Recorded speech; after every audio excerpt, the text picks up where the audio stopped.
ग्रामीण महिला विद्यापीठ के यूट्यूब चैनल GMV एकलव्य पर आपका स्वागत है। कक्षा 12 विषय इतिहास पाठ 2 भारतीय इतिहास के स्वर्णिम पृष्ठ का हम आज अध्ययन करेंगे। तो इस पाठ में हम मौर्य काल के बारे में, गुप्त काल के बारे में, हर्षकालीन भारत, चोल प्रशासन और विजय साम्राज्य के बारे में अध्ययन करेंगे। तो सबसे पहले हम देखते हैं मौर्य साम्राज्य। अब मौर्य साम्राज्य का कार्यकाल है 322 ईस्वी पूर्व से 185 ईस्वी पूर्व तक। अब किसी भी साम्राज्य की हम बात करें तो सबसे पहले उस साम्राज्य के बारे में जानकारी कहाँ से प्राप्त की इतिहासकारों ने। तो मौर्य साम्राज्य की जानकारी प्राप्त करने के स्रोत हैं, सबसे मुख्य है कौटिल्य द्वारा रचित अर्थशास्त्र। कौटिल्य को विष्णुगुप्त भी कहा जाता है और चाणक्य भी कहा जाता है। चाणक्य की सहायता से, कौटिल्य की सहायता से चंद्रगुप्त मौर्य ने मौर्य साम्राज्य की नींव रखी थी।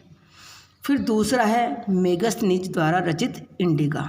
मेगस्थनीज सेल्यूकस ने राजदूत भेजा था चंद्रगुप्त मौर्य के दरबार में। उसने जो यहाँ पर देखा उसको अपनी पुस्तक इंडिका में लिखा और उसके द्वारा इस पुस्तक से मौर्य साम्राज्य के बारे में, चंद्रगुप्त के शासन के बारे में पता चलता है। फिर है रुद्रदमन का जूनागढ़ अभिलेख, इससे मौर्य साम्राज्य के बारे में पता चलता है।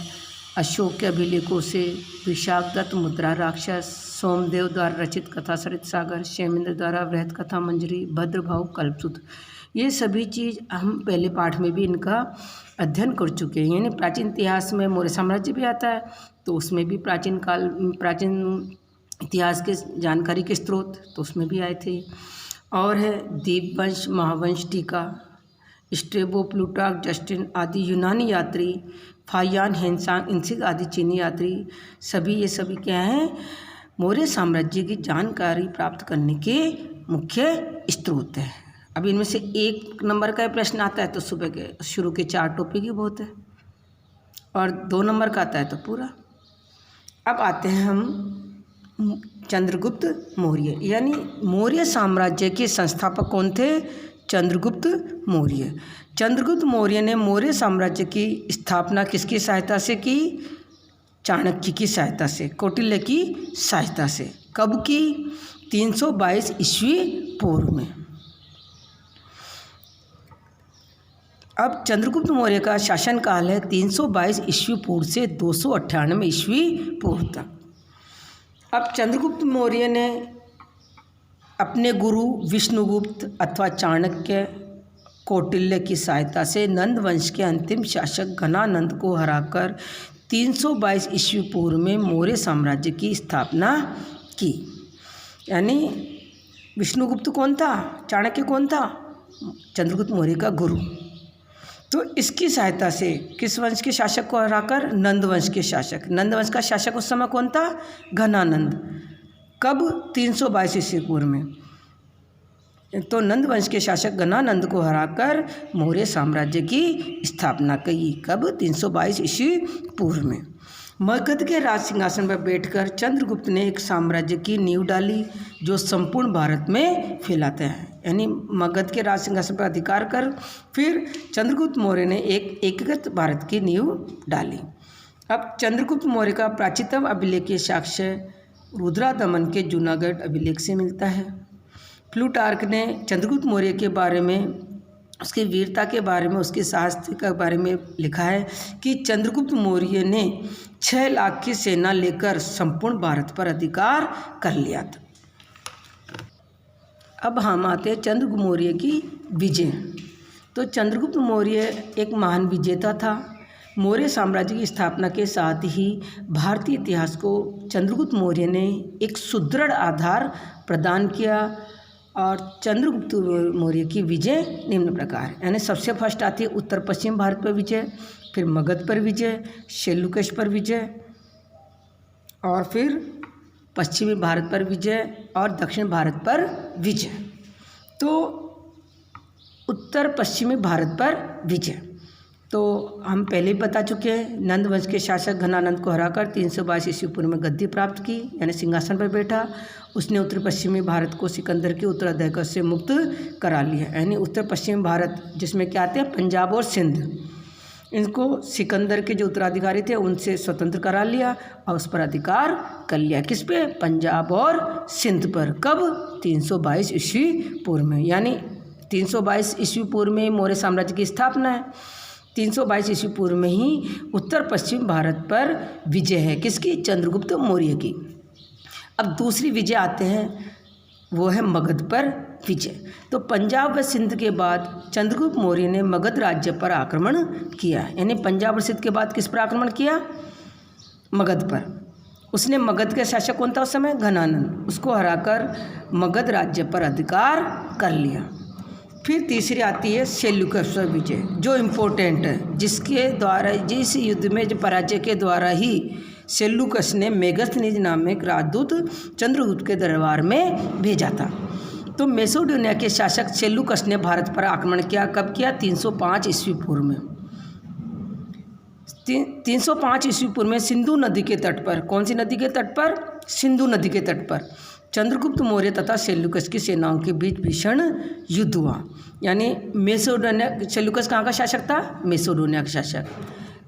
कब इन दोनों के बीच में युद्ध हुआ? 305 ईस्वी पूर्व में। कौन सी नदी किनारे? सिंधु नदी के किनारे। किस किस के बीच? चंद्रगुप्त मौर्य और सेल्यूकस के बीच में, जिसमें का परिणाम क्या रहा? सेल्यूकस की हार हुई और उसको चंद्रगुप्त मौर्य के साथ संधि करनी पड़ी। अब संधि की शर्तें क्या थी? तो सेल्यूकस ने काबुल, कंधार, हेरात, बलूचिस्तान ये दहेज के रूप में चंद्रगुप्त को दे दिए और सेल्यूकस ने अपनी पुत्री हेलेना के विवाह चंद्रगुप्त मौर्य के साथ करा और चंद्रगुप्त मौर्य के दरबार में एक मेगस्थनीज नाम का राजदूत भेजा। बदले में चंद्रगुप्त मौर्य ने सेल्यूकस को 500 हाथी उपहार में दिए। अब चौथी आती है पश्चिम भारत पर विजय। चंद्रगुप्त मौर्य चंद्रगुप्त मौर्य ने पश्चिम भारत में सौराष्ट्र तक के सभी प्रदेशों पर विजय प्राप्त की। यानी चंद्रगुप्त मौर्य ने पश्चिमी भारत में कहाँ तक विजय प्राप्त कर ली? सौराष्ट्र तक, गुजरात के। अब दूसरा, पांचवा आता है दक्षिण भारत पर विजय। अशोक के अभिलेखों और तमिल ग्रंथ कौन से हैं? अहनामुर और मुरनानुरु के अनुसार चंद्रगुप्त मौर्य ने दक्षिण भारत पर विजय प्राप्त की। अब देखो ये प्रश्न यहाँ पर बन जाता है, ठीक, चंद्रगुप्त मौर्य ने दक्षिण भारत पर विजय प्राप्त की, ये किससे पता चलता है? तो किससे पता चलता है? अशोक के अभिलेखों से और तमिल ग्रंथों से। तमिल ग्रंथ कौन कौन से हैं? अहनामुर और मुरनानुरु। अब मृत्यु कैसे हुई चंद्रगुप्त मौर्य की? तो 5 विजय हमने पढ़ लिए हैं। अब आते हैं इनकी मृत्यु पे। चंद्रगुप्त मौर्य ने अपने जीवन के अंतिम चरण में जैन मुनि भद्रभाव से जैन धर्म की दीक्षा लेकर, किससे दीक्षा ली? जैन मुनि से, यानी जैन धर्म की शिक्षा ली उन्होंने। और जैन मुनि कौन थे? भद्रभाव। और वो कहाँ चल गए? श्रवणबेलगोला। वो कहाँ पर है? कर्नाटक के मैसूर में। और कौन सी पहाड़ी? चंद्रगिरी पहाड़ी पर करीब 298 ईस्वी पूर्व में उपवास यानी संथारा के द्वारा शरीर त्याग दिया। अब ये संथारा समझ लो बेटा। एक तो इसमें 5-6 प्रश्न बन गए तुम्हारे। किससे दीक्षा ग्रहण करी थी? भद्रभाव से। किस धर्म की? जैन धर्म की। कहाँ पर? श्रवणबेलगोला। कहाँ पर है ये? कर्नाटक के मैसूर में। कौन सी पहाड़ी पर? चंद्रगिरी पहाड़ी पर। कब? 298 ईस्वी पूर्व में। संथारा प्रथा क्या है? यानी व्यक्ति लगातार उपवास करता है और शरीर त्यागने के लिए उपवास करता है और उसमें उसका प्राण त्याग देता है, तो इसको कहा जाता है जैन धर्म के अनुसार संथारा प्रथा। अब आ जाता है चंद्रगुप्त मौर्य का साम्राज्य विस्तार कहाँ से कहाँ तक था। चंद्रगुप्त मौर्य का साम्राज्य हिंदकुश से लेकर बंगाल तक तथा हिमालय से लेकर कर्नाटक तक विस्तृत था। उसकी सीमाएं उत्तर पश्चिम में ईरान की सीमा से लेकर दक्षिण में वर्तमान उत्तरी कर्नाटक एवं पूर्व में मगध से लेकर पश्चिम में सौराष्ट्र तक फैली हुई थी। अब देखो इसको समझ लो। हिंदकुश लेकर यानी ऊपर अपने उत्तर दिशा में, फिर नीचे बंगाल तक, फिर हिमालय से लेकर कर्नाटक तक, फिर उत्तर पश्चिमी ईरान की सीमा से लेकर दक्षिण में वर्तमान उत्तरी कर्नाटक व पूर्व में मगध से लेकर पश्चिम में सौराष्ट्र तक फैली हुई थी। अब यह अपना कंप्लीट हुआ चंद्रगुप्त मौर्य। अब दूसरा शासक था बिंदुसार, यानी चंद्रगुप्त मौर्य का उत्तराधिकारी कौन हुआ? बिंदुसार। अब 298 में चंद्रगुप्त मौर्य खत्म हो गए, शरीर त्याग दिया इन्होंने। तो अब कब सिंहासन पे बैठा? 298 ईस्वी पूर्व में बुद्ध। और कब तक शासन किया? 272 ईस्वी तक। तो चंद्रगुप्त मौर्य का पुत्र बिंदुसार 298 ईस्वी पूर्व में गद्दी पर बैठा। अब इसने कोई ज़्यादा विजय प्राप्त नहीं करी, परंतु इसका महत्व यहाँ तक है कि इसने जो पिता के जीते हुए प्रदेश थे उनको पूर्ण रूप से सुरक्षित रखा, यानी इसको किसी दूसरे को नहीं दिया, यानी अपने पास रहे। अब यूनानी लेखक बिंदुसार को अमित्रोचेटस कहते हैं। स्ट्रेबो, एलिट्रोकेडस, फ्लीट, अमित्रघात। एक एक नंबर के प्रश्न बन रहे हैं। यूनानी लेखक ने बिंदुसार को क्या कहा है? अमित्रोचेटस। स्ट्रेबो ने क्या है? एलिट्रोकेडस। फ्लीट क्या कहता है? अमित्रघात। अमित्रघात का अर्थ क्या आता है? शत्रु का नाश करने वाला। दिव्यावधान से क्या पता चलता है? दिव्यावधान से कि इसके शासनकाल में 2 विद्रोह थे। किसके शासनकाल में? बिंदुसार के। इन्हें दबाने के लिए अपने पुत्र अशोक और फिर सुसीम को भेजा था। यानी इसके शासनकाल के समय 2 विद्रोह है और दोनों को दबाने के लिए उसने अपने पुत्र अशोक और फिर बाद में सुसीम को भेजा। इसके दरबार में राजदूत आए थे 2। तो यूनानी शासक एंटियोकस फर्स्ट ने राजदूत डाइमेकस को भेजा। यानी पहला राजदूत कौन है? डाइमेकस। किसने भेजा? यूनानी शासक। कौन था यूनानी शासक? Antiochus first. और इससे क्या प्रार्थना करी बिंदुसार ने? क्या मंगवाया साथ में? सूखे अंजीर, मदिरा और दार्शनिक भेजने की। दूसरा है डायनोसिस। यह है मिस्र के राजा फिलाडेल्फस टालमी सेकंड पाटलिपुत्र में डायोनिसिस को राजदूत बनाकर भेजा। तो दूसरा 2 राजदूत हुए, एक डाइमेकस और एक डायोनिसस।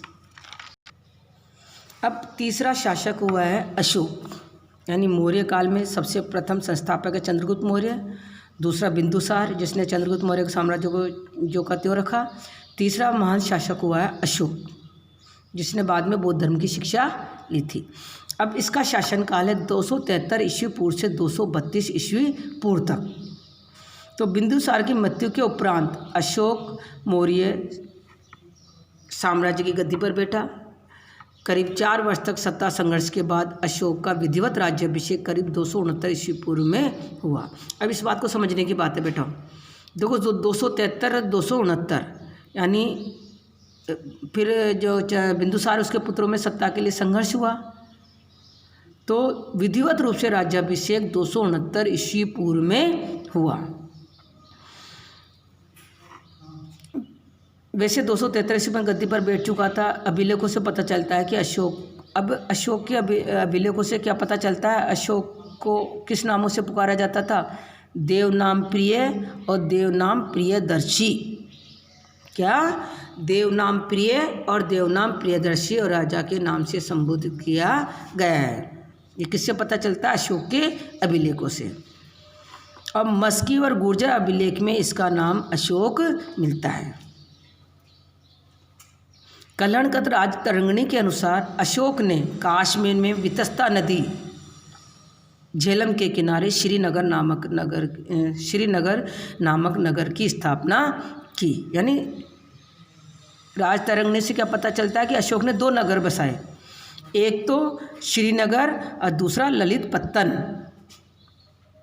एक तो कश्मीर में और एक नेपाल में। कश्मीर में बसाया वितस्ता नदी के किनारे झेलम के किनारे श्रीनगर, और दूसरा बसाया नेपाल में ललित पत्तन नगर। अब आता है अशोक का साम्राज्य विस्तार। अशोक के अभिलेखों से पता चलता है कि अशोक का साम्राज्य विस्तार उत्तर पश्चिमी सीमा प्रांत, अफगानिस्तान, दक्षिण में कर्नाटक, पश्चिम में काठियावाड़ और पूर्व में बंगाल की खाड़ी तक विस्तृत था। अब आपको पता है चंद्रगुप्त मौर्य ने उत्तर पश्चिम भारत, दक्षिण भारत, मगध, इन सब पे अधिकार करा था। अब बिंदुसार ने उसको ऐसे जोकर तो रखा, तो वो साम्राज्य तो ऐसे कैसे मिला ही सही अशोक को। फिर अशोक ने उसको आगे बढ़ाते हुए किस पर अधिकार करा? कश्मीर पर।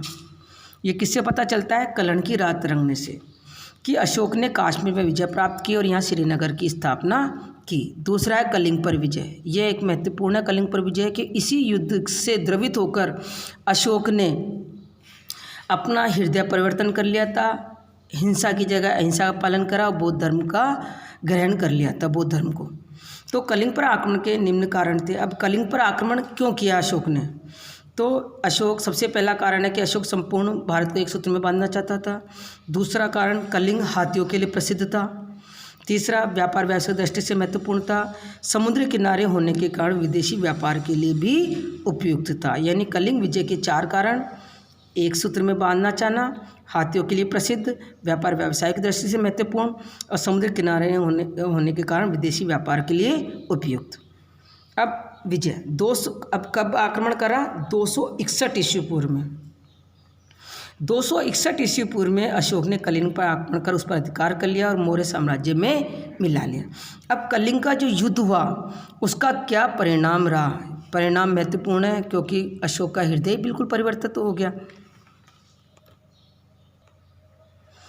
अब कलिंग विजय के परिणाम, तो सबसे परिणाम महत्वपूर्ण तो ये है कि कलिंग को मौर्य साम्राज्य में मिला लिया। इस युद्ध के बाद अशोक का हृदय परिवर्तन और उसे युद्ध नीति का त्याग दिया। युद्ध के बाद भैरी घोष को त्याग कर धम्मघोष को अपनाया। इस युद्ध में 13वें शिलालेख के अनुसार 1 लाख सैनिक मारे गए, 1.5 लाख बंदी बना लिए गए और इससे भी कई महामारी भूखमरी से मारे गए। इतना नुकसान हुआ, देखो इतना ज़्यादा युद्ध का प्रभाव पड़ा इसमें। किससे पता चलता है ये? 13वें शिलालेख के अनुसार 1 लाख मारे गए सैनिक, 1.5 लाख बंदी बनाए गए और कई महामारी भूखमरी से मारे गए। अशोक ने बौद्ध धर्म ग्रहण कर लिया और इस युद्ध के बाद ही संपूर्ण शक्ति व साधन जन कल्याण में लगा दिए। किसने? अशोक ने। यानी जो मौर्य साम्राज्य की शक्ति थी, जो साधन थे, सबको किस में लगाया? लोक कल्याणकारी कार्य में। हाथी गुफा अभिलेख से प्रकट होता है कि कलिंग नंदराज नाम का राजा शासन करता था कलिंग पे। उस समय कलिंग का राजधानी क्या थी? तोशली थी। हाथी गुफा अभिलेख से क्या पता चलता है कि कलिंग पर नंदराज नाम का एक राजा शासन करता था और उसकी राजधानी तोशली थी। अशोक के बाद कौन कौन से शासक हुए? जालोक, कुणाल, दशरथ, संप्रति, शालीशुक, देववर्मा आदि शासकों ने शासन किया, परंतु ये कोई साहसी शासक नहीं थे। अंतिम मौर्य सम्राट कौन था? बृहद्रथ। यानी 1 नंबर का प्रश्न आ जाता है कि मौर्य साम्राज्य का अंतिम शासक कौन था? तो वह है बृहद्रथ। बृहद्रथ के सेनापति कौन था? इसका बृहद्रथ का सेनापति पुष्यमित्र। कौन था? पुष्यमित्र। पुष्यमित्र ने 184 ईस्वी पूर्व में उसकी हत्या कर, किसकी हत्या कर दी? बृहद्रथ की, और एक नए शुंग साम्राज्य की नींव डाली और मौर्य साम्राज्य का अंत हुआ।